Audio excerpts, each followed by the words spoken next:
दोस्तों नमस्कार। मन कलम हुआ सीरीज के इतने एपिसोड्स के बाद आज मुलाकात एक ऐसे कवि से जो खुद को गुमनाम बताते हैं।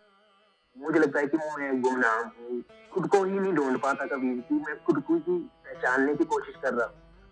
जो आज के समय में वफा को व्यापार बताते हैं। प्रेम ना आजकल एक सब्ज़ी मंडी बन गया है, मेरे नज़रिए से देखें तो। सब्ज़ी मंडी में आप अपने फलों को लेकर जाओ, व्यापारी आते हैं, बहुत सारे व्यापारी आके वो दाम लगाते हैं आपके। और अपनी कविता के माध्यम से अपने खूबसूरत गांव की सैर करवाते हैं। आपकी इस कविता में अपने घर को, अपने गांव को छोड़ने का जहां पर दर्द नजर आता है, वहीं पर कुछ ये भी बताता है कि आपका गांव कितना खूबसूरत है। क्या सच में ऐसा है? और क्या कुछ है जानने और सुनने के लिए?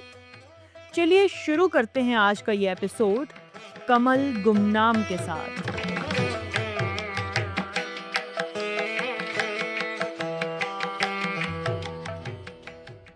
तो कमल जी, बहुत बहुत स्वागत है आपका आज के इस एपिसोड में। और काफ़ी दिनों से आपसे बात चल रही थी। आपने कहा कि आपका काव्य वाचन अच्छा नहीं है। सबसे पहले तो ये जानना चाहती हूँ कि आपने ऐसा क्यों कहा था। नहीं ऐसा कुछ नहीं है, काव्य वाचन मुझे नहीं लगता कि जितना मैं लिख पाता हूँ कि मैं उतने अच्छे से उसे व्यक्त कर पाता हूँ। तो मुझे थोड़ा-सा ऐसे ही सहमा-सा डर था, ऐसे कुछ नहीं है कि मुझे कोई डर लग रहा था। थोड़ा-सा वक़्त भी मैं देखना चाहता था कि चलो कुछ शुरुआत कोई और करे, हम भी चीज़ें ऐसे में आए। जी, बिल्कुल। वैसे तो मैंने जितना आपको सुना है, मुझे कभी ऐसा लगा नहीं। और जहाँ तक आपने बात की कि भावों को व्यक्त कर नहीं पाते, आप जितना अच्छा लिखते हैं, तो इसने मुझे और भी ज़्यादा उत्सुक बना दिया है कि आप आज क्या-क्या सुनाने वाले हैं। शुरू करते हैं आपकी पहली कविता से, क्या सुनाएँगे आप?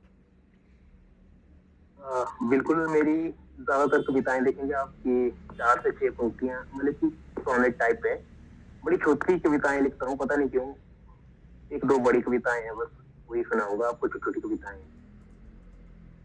तो शुरुआत करता हूँ कि मेरे गाँव का रास्ता तेरे शहर जाता है क्या? कि मेरे गाँव का रास्ता तेरे शहर जाता है क्या? मैं अक्सर याद करता हूँ तुम्हें, क्या तुम्हें भी मेरा ख़्याल आता है क्या? बहुत खूब। जो मेरा पिछला एपिसोड था जिसमें दिनेश जी आए थे, उन्होंने कहा था कि जो प्रेम है या फिर कभी अगर दिल टूट जाए, तो वो भी कभी-कभी इंसान को शायर बना देता है। और आपकी जो पहली पंक्तियाँ हैं, ये भी कुछ ऐसा ही ज़ाहिर कर रही हैं। अच्छा, चलिए प्रेम तो उतना वास्ता नहीं पड़ा ज़िंदगी में, पर कुछ एक छोटी-छोटी घटनाएँ हैं, शायद जब तक अरस्तू जैसे कि मैं काव्य में अरस्तू को पढ़ते हैं हम, ये अरस्तू बोलता है कि जब तक आपके साथ कोई त्रासदी ना हो, तब तक आपके भाव नहीं आ सकते, आपके साथ कुछ त्रासदी होना ज़रूरी है ज़िंदगी में। तो मुझे लगता है कि कुछ एक त्रासदियाँ रही है, कोई व्यक्तिगत जीवन की रही है, कुछ एक चलो ज़िंदगी की राह है जहाँ-जहाँ भी जो-जो चोटें लगी है, वहीं से ही कुछ भावनाएँ लिखने में, कुछ भाव आए, उत्पन्न हुए, उन्हीं को अपनी अभिव्यक्ति के ज़रिए, शब्दों के ज़रिए व्यक्त करते हैं। जी, बिल्कुल। तो आगे बढ़ते हैं। बिल्कुल। अब मैं एक कविता सुनाऊँगा आपको, हाल ही लिखी थी मैंने, जैसे कि शिमला में हूँ, यहाँ पे ना बुरांश खिल रहे थे उस दौरान, अभी भी खिल ही रहे हैं। तो शुरुआती दौर में जब मैंने बुरांश को देखा तो कविता लिखी थी, मैं सीधे कविता पे आता हूँ। मैंने लिखा था कि मेरे दोस्त, तुम इस मौसम के बुरांश हो, जिसकी पंखुड़ियों पर बसंत अपनी कथाएँ रचता है। तुम सूरज की पहली किरण हो, जो अंधकार को चीर कर शिखरों से घाटियों में उतरती है। तुम प्रकृति की धड़कन में गूंजती ताल की लोरी हो, जो निर्मल झरनों के राग में बहती है। ये आखिरी पंक्ति है कि तुम मिट्टी में सिमटी पुरखों की गूंज हो, तुम मिट्टी में सिमटी पुरखों की गूंज हो, जो हर युग में अपना नया अर्थ गढ़ती है।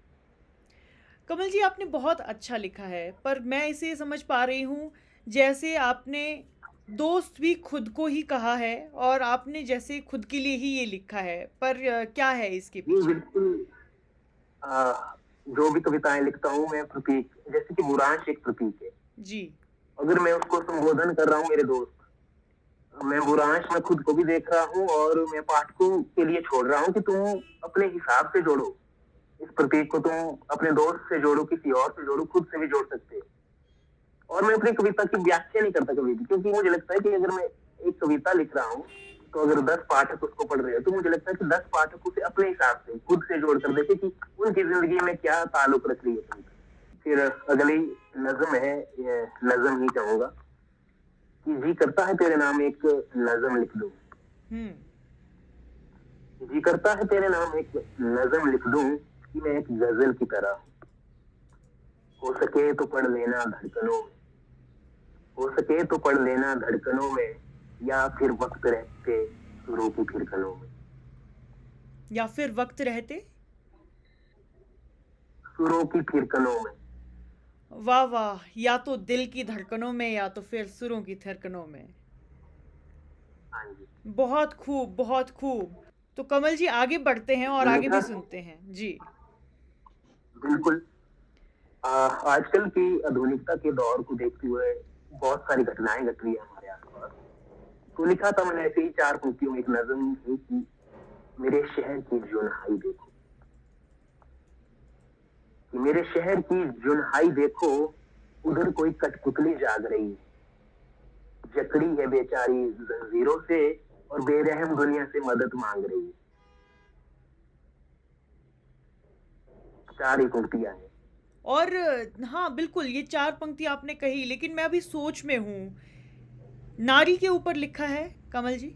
हाँ, ऐसे ही कुछ खबरें सामने आ रही थी उस दौरान, जैसे कि आज की 2 साल पहले लिखा हुआ है ये। तो पता नहीं, उस दिन मैं गेयटी थिएटर में गया था किसी काव्य सम्मेलन में। तो कवि सम्मेलन में ये पंक्तियां, उस कवि सम्मेलन में ही बैठे बैठे मैं किसी को सुन रहा था, किसी कवि को, हालांकि शायद आत्मारंजन जी को सुन रहा था। तो मेरे जहन में एकदम उतर आई ये पंक्तियां और मैंने सबसे पहले वही मंच पर सुनाई थी ये पंक्तियां। अगला एक ग्रामीण प्रेम, जो हम मतलब कि शहरों में तो प्रेम बहुत होते हैं, कोई मॉल पे घूम रहा है, फुटपाथ में घूम रहा है, कोई पार्क में घूम रहा है। हम्म। तो अब एक ग्रामीण प्रेम है, छोटी सी कविता है ये भी कि पशुओं को चराते हुए दूर कहीं चारागाहों,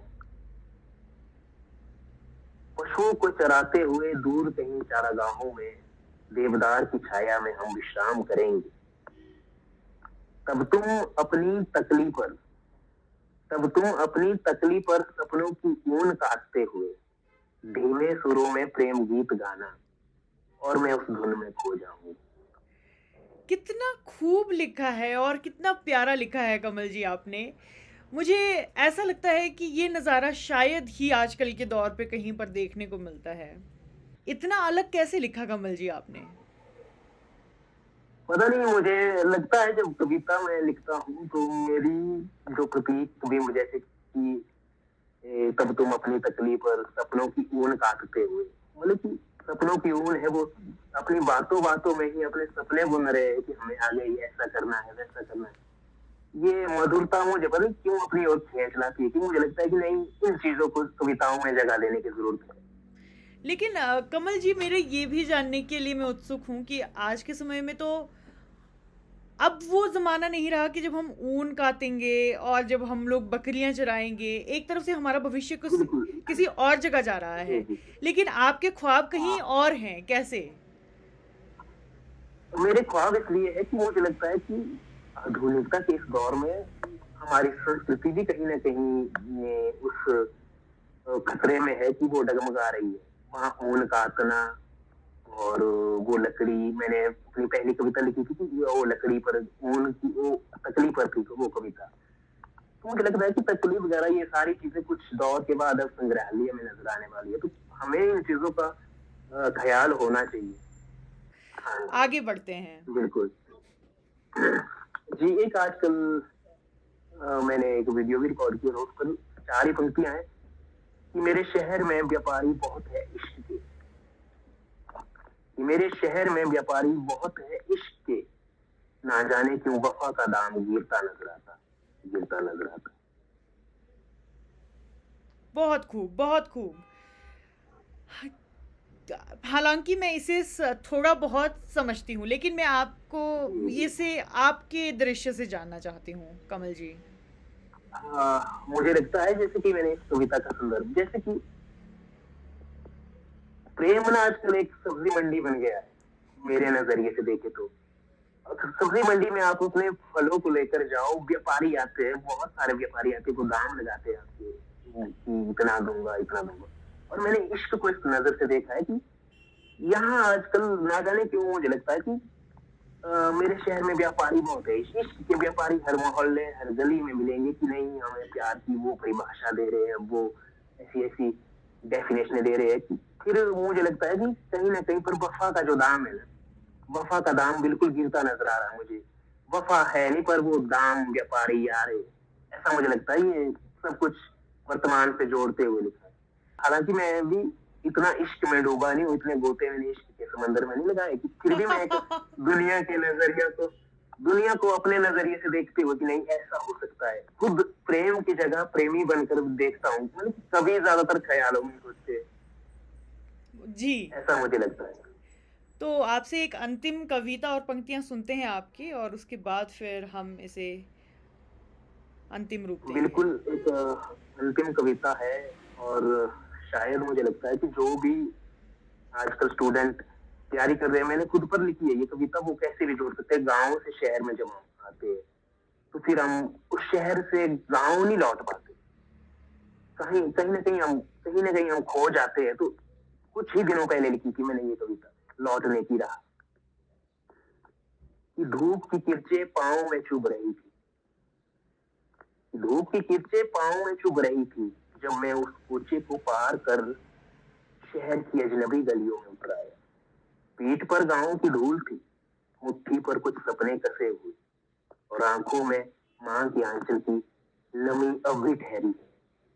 मुझे याद आता है गोधुली में जब बैलों की घंटियां गूंजती थी, हल्की नोक पर भीगी मिट्टी की महक उगती थी, छपरों पर मक्खियों के भुट्टे धूप में देह सुलगाते थे, जहां शाम होते ही पगडंडियों पर नंगे पांव, पीठ पर वस्तु का बोझ नहीं दिन भर का अनुभव टांगे, धूप में थकी पर छाया सिमटते, लौटते कदम देरी तक पहुंचते, लौटते कदम देरी तक पहुंचते, जहां सांझ की ममता आंचल फैलाए प्रतीक्षा में होती थी।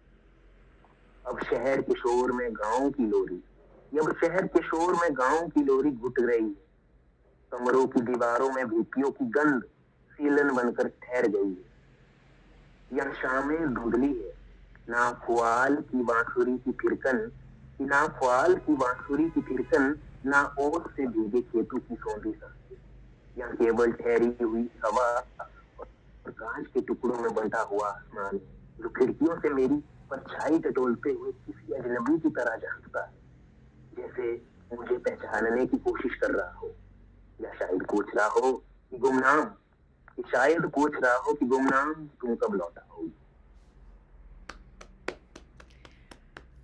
आपकी इस कविता में अपने घर को, अपने गांव को छोड़ने का जहाँ पर दर्द नज़र आता है, वहीं पर कुछ ये भी बताता है कि आपका गांव कितना खूबसूरत है, जहाँ पर आज भी वो बैल की घंटियाँ, वो मुरली की धुन, वो बहुत ही अच्छे परिदृश्य आज भी देखने को मिलते हैं। आप सच में ही बहुत सौभाग्यशाली हैं जहाँ पर आप ऐसी जगह से आज भी जुड़े हुए हैं और उसे याद कर रहे हैं। जी बिल्कुल। कमल जी, आपने अंत में एक नाम बताया, गुमनाम। हाँ आपका जी, आपका पेन नेम गुमनाम है? हाँ जी, मैं साहित्य में जब आया हूँ तो मुझे लगता है कि मैं गुमनाम हूँ, खुद को ही नहीं ढूंढ पाता कभी भी, मैं खुद को ही पहचानने की कोशिश कर रहा हूँ। और मुझे नहीं लगता कि कभी शायद ही कभी आदमी खुद से मिल पाता है, वो दर दर भटकता ही रह जाता है, वो किसी उलझनों में उलझा है, किसी कामों में उलझा रहता है, तो इसलिए मैंने अपना नाम गुमनाम रखा। गुमनाम रखा है। मैं दर्शकों को ये बताऊंगी कि जब भी मैं स्टेटस में बहुत ही इनके जो स्टेटस डालते हैं ये व्हाट्सएप पर, और मैं वहाँ पर पढ़ती हूँ कुछ शायरियाँ, कुछ पंक्तियाँ लिखी हुई, और जब मुझे समझ में नहीं आता था कि ये गुमनाम कौन है, तो मैं सोचती थी कि गुमनाम बहुत ही अच्छा लिखता है, और मैं इंटरनेट पर सर्च करती थी कि कौन है ये गुमनाम। लेकिन आज चला पता कि ये गुमनाम तो खुद कमल जी हैं। और कमल जी, आप जितना बेहतर लिखते हैं, आप उतना अच्छा काव्य वाचन भी करते हैं, आप वक्ता भी अच्छे हैं। बहुत बहुत धन्यवाद आज के इस एपिसोड में आने के लिए। हाँ जी, ठीक है जी, ठीक है, शुक्रिया। अब इस एपिसोड के बाद तो आप ही बताएं, कैसा लगा आपको गुमनाम को सुनकर? हमें तो बहुत मज़ा आया, और इसी तरह के बेहतरीन एपिसोड हम आने वाले दिनों में आपके लिए लेकर आने वाले हैं। हम मिलेंगे आपसे अपने अगले एपिसोड में। खुश रहिए, आबाद रहिए, आगे बढ़ते जाइए। Okay, bye.